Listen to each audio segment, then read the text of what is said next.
নমস্কার বন্ধু, চলে এসেছি আজকে নতুন একটি ব্লগ নিয়ে।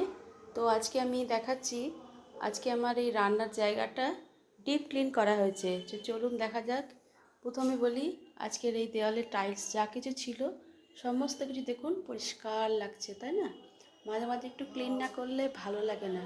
তাছাড়া পোকামাকড়ও যদি কোনো রকম উৎপাত হয়, দেখুন ড্রেসিংটাও ভীষণ ক্লিন হয়ে গেছে। আর এই গ্যাসের জায়গাটা আজকে ভীষণ পরিষ্কার পরিচ্ছন্ন হয়ে গেছে। এগুলো ধোয়া হয়ে গেছে, তো এগুলো রেডি করে রাখা হচ্ছে। তো আজকে ভাবছি একটু অন্যরকম কিছু করতে চলেছি, দেখা যাক। মনে ইচ্ছে নেই আজকে রান্নাবান্না, তবুও চেষ্টা করছি যাতে কিছুটা অন্তত করে এগোনো যাওয়া যায়। তো আর এদিকে কাপগুলো সব ক্লিন করা আছে, পরিষ্কার করা আছে। তো দেখা যাক। তো আজকে এই যে পরিষ্কার করা, এটাই আপনাদের সামনে তুলে ধরছি। দেখুন পরিষ্কার পরিচ্ছন্ন, আর পরিষ্কার জায়গা হলে সেখানে কোনো কিছু করতেও ভালো লাগে, তাই না? তো চলে আসি নেক্সট জিনিস দেখাতে। চলুন আজকে প্রিপারেশানে কী আছে।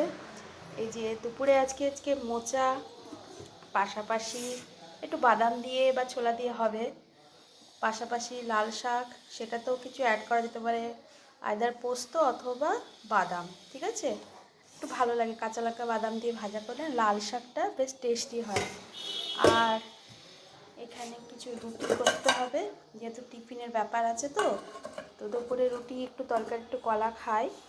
আর এখন মর্নিংয়ে ভাবছি, এখন কাটা তো আছে, দেখা যাক কী প্রিপারেশান করি। ভাবছি যে একটু পাস্তা করে নেব। আমি যেটা পারি সেটা দিয়েই করি, কারণ কি অত ভেবেচিন্তে আমার কাছে রান্না করা হয় না। যা যা কিছু থাকে সেখান দিয়ে আমি ম্যানেজ করে, আসলে এইগুলো আমি একটু ভাজা করে তাতে একটু মশলা দিয়ে পাস্তাটা করি, এটাই আমার কাছে বেস্ট লাগে। আর যেহেতু মঙ্গলবার আজকে, সেহেতু আজকে আর কোনো রকম ডিমের প্রিপারেশান থাকছে না পাস্তার মধ্যে। ভেজিটেবলসের ওপরেই আমি পাস্তাটা বানাবো। আর এছাড়া আজকে সেরকম ঝোলের কিছু প্রিপারেশান নেই। দোকান থেকে আমি, হোটেল থেকে আর কি, পনিরের একটা তরকারি কিনে নিয়ে চলে আসবো। আর বাড়িতে একটু আমের চাটনি করবো, ব্যাস। এই আজকে আমার লাঞ্চের, দুপুরের মেনুর প্রিপারেশান। আর কি বলবো, যেহেতু ব্লগ করা এখনও সেভাবে বুঝে উঠতে পারছি না কিভাবে কন্টেন্ট দেবো, তো চেষ্টা করছি কিছু কিছু। আর এদিকে অজস্র জিনিস পড়ে আছে, সেগুলো এখন আমাকে পরিষ্কার করতে হবে। পাশাপাশি ভেতরে অনেক অংশ আছে, সেগুলো ক্লিন করে আবার সেগুলোকে ঢোকাতে হয়। তো ছুটি ছাড়া আমার পক্ষে সেগুলো সম্ভব নয়, এই কারণেই বলছি। তো এই আমার আজকে ব্লগ। তো ভালো লাগলে চ্যানেলটিকে লাইক শেয়ার করবেন, কমেন্ট করবেন, কমেন্ট আমি পড়ি। এছাড়া চ্যানেলটিকে সাবস্ক্রাইব করবেন, সাবস্ক্রাইব করলে ভালো লাগলে। তো দেখুন এটা ভীষণ নোংরা হয়েছে, পরিষ্কার করতে হবে। যেদিকে তাকাই খালি নোংরা, বুঝতে পারছেন কি অবস্থা। এটা ক্লিন করতেই হবে, না হলে আরও বিচ্ছিরি হয়ে যাবে।